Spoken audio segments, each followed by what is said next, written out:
Jaučiu, kaip mane dega laužas. Atrodo, lyg lietus šniokštų kažkur. Lašai tokie. Spraksėjimas tas toks mistiškai veikia kažkaip. Šiaip ramina. Kai aš pirmą kartą apie tai sužinojau, nepatikėjau, kad tai įmanoma.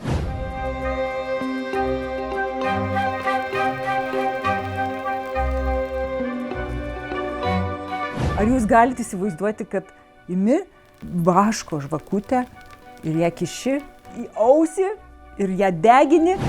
Kaip spraksi. Tu žinai, kiekvieną kartą darant vis atrodo geriau. Kai aš pamačiau, kaip tai daroma, aš pagalvojau, ne, man tai to nereikia. Čia sekta kažkokia, kas per jausmas toks, galvoju, aš to tikrai niekada neleisiu, kad man kas nors darytų.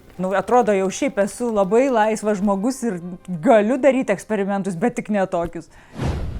Šitą žvakutę ausim.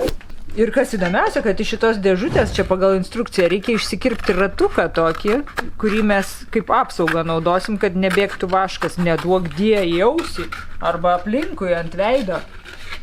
Ir čia yra tokia skylutė, parodysiu. Toks prakirpimas, įstatom ir į ausį.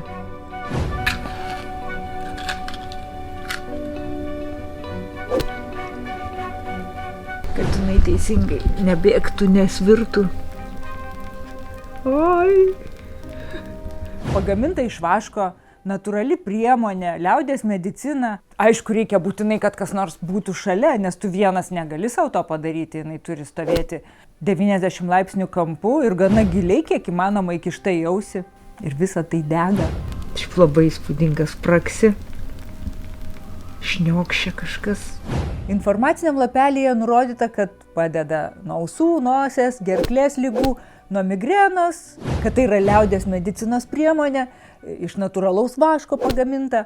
Bet mane labiausiai nustebino, kai mano draugė sakė, kad taikė šitą priemonę ir savo dukrai, abiturientei, kad apsiramintų prieš egzaminus, kad tiesiog būtų tokia labiau pasiruošusi. Sakė, pavyko.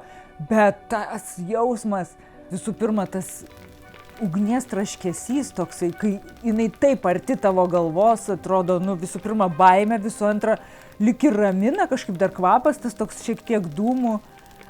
Sako, kad susidaro toks kaip kaminas, kamino efektas, tada reiškia, traukia viską iš tavęs, iš vidaus, iš tavo ausies, net kamščių, sako, atidaro. Kaip su ausinėm, bet jausmas būtų lyg tai, kad tu esi su ausinėm, bet, vis tiek, ta šiluma ugnies tokia taip arti tavo veido. Kai sudegė iki žalios juostelės, reikia užgesinti. Oho, koks čia, matai, liko. Žiūrėk, pritraukė kažkokio tai. Išsivalysim ausį. Toks šiltas jausmas, taip gera, atrodo, kad tikrai geriau girdžiu. Kažkaip mintis gal aiškesnės, taip lyg tai toks atviresnis šiam pasauliui, supranti, kaip viskas arti tavęs gali vykti. Gal tau ausitę išvalyti?